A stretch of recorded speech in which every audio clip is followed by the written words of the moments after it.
Aujourd'hui, on va chatouiller un tout petit peu le service routeur d'Angular. Donc, il faut savoir que c'est la grosse mécanique derrière tout le routing. Donc, ça peut commencer à être intéressant de savoir jouer avec. J'ai pas trouvé de manière intelligente d'illustrer ça. Alors, on va se mettre en situation. On va imaginer quelqu'un qui veut absolument prendre un coaching avec moi, mais qui n'a pas identifié un besoin. Et donc, je lui ai mis en place une petite roulette, voilà, qui va décider pour lui. Donc, au clic, ça va s'arrêter sur une des valeurs possibles et la sélectionner, l'afficher en console. Maintenant, ce qu'on voudrait, c'est que ça la mette vers la page du coaching en question pour qu'il ait le détail et qu'il soit sûr que ce soit ce qu'il veut. Voilà.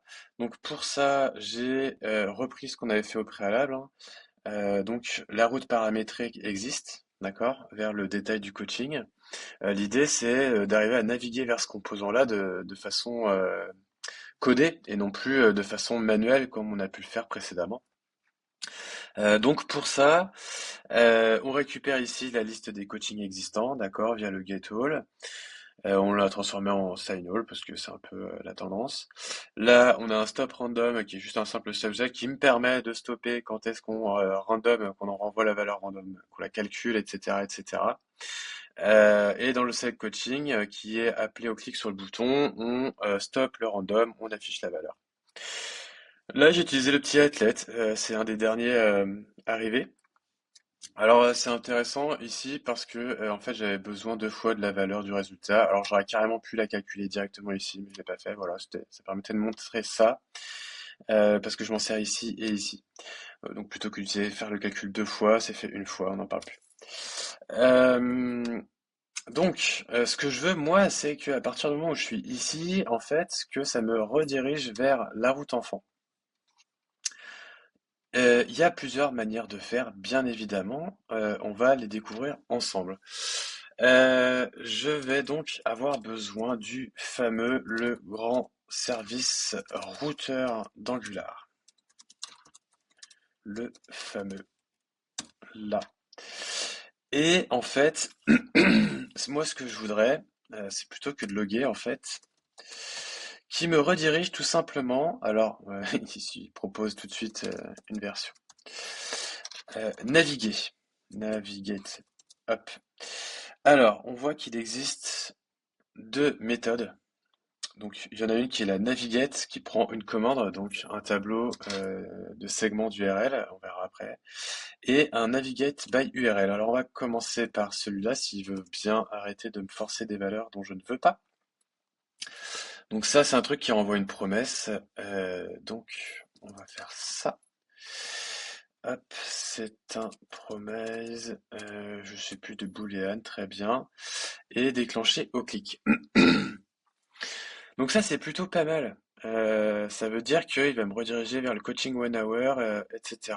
en fonction de l'ID qui est sélectionné. Ça, c'est plutôt cool. Je peux même être plus précis que ça, hein, parce que a priori, le reste m'intéresse assez peu. Voilà. Paf! Et donc, il m'a bien affiché le composant associé, hein, donc ce n'est que la valeur, mais je ne l'avais pas très très enrichi. Voilà, on est bien dans le RC Coaching Detail Component. Donc ça marche plutôt bien. Dans le parent, pour le coup, je voudrais qu'une fois qu'on a sélectionné, que ce gros bouton moche disparaisse, parce que c'est pas très jojo quand même. Donc ici, je vais pouvoir maintenant, vu qu'on a vu comment savoir si le routeur outlet était actif ou non, masquer ou pas ce truc-là. Donc je veux que à partir du moment où le routeur, voilà, est actif, en gros, ne plus voir le bouton. Donc si je reviens ici, hop, il faut que je refresh quand même. Faut pas abuser. Donc là, hop, je passe, je reviens ici. Très bien. Donc ça, c'est plutôt pas mal. On est plutôt content. On est plutôt content, ça fonctionne bien. Le petit truc, c'est que le navigate by URL, là, tel qu'il est là, ça m'embête de lui passer tout ça en fait, parce que ça, potentiellement, je ne sais pas si je suis vraiment censé savoir ce que ça fait. Alors, et donc c'est là où on voit la limite en fait du navigate by URL. Moi, ce que je voudrais, c'est presque ne pas avoir besoin en fait de passer ça. Je voudrais juste passer ça. paf, un point slash. Ça, ça serait cool. Ça serait franchement pas mal. Sauf que ça marche pas.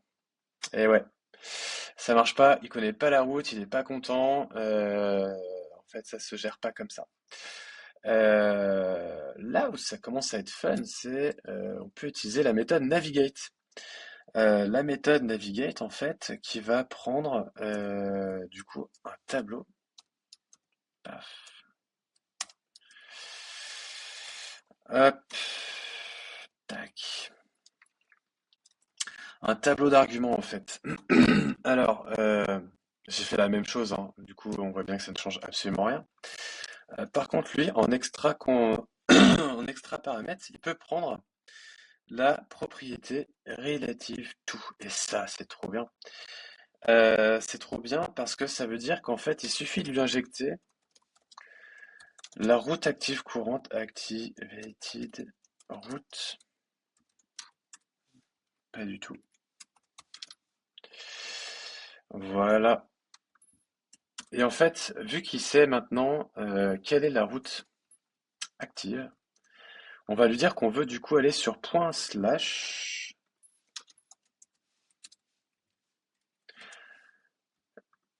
On veut aller sur cette URL point slash ID, mais de façon relative à ma route courante. Ce qui veut dire que quand je vais maintenant cliquer là, il va bien ramener à la bonne URL avec le bon composant. On voit que je suis bien dans mon coaching detail.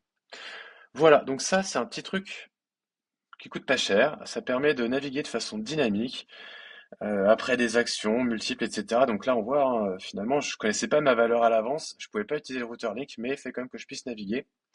Et donc je l'ai fait hyper simplement.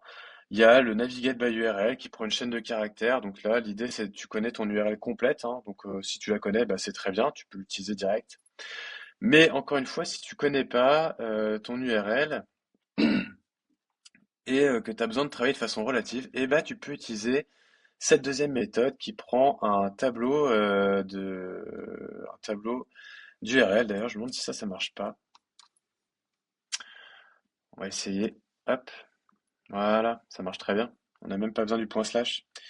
Pour aller vers la route slash ID qui est courante à la route active. Et ça, on voit bien, c'est pépite, ça marche tout seul.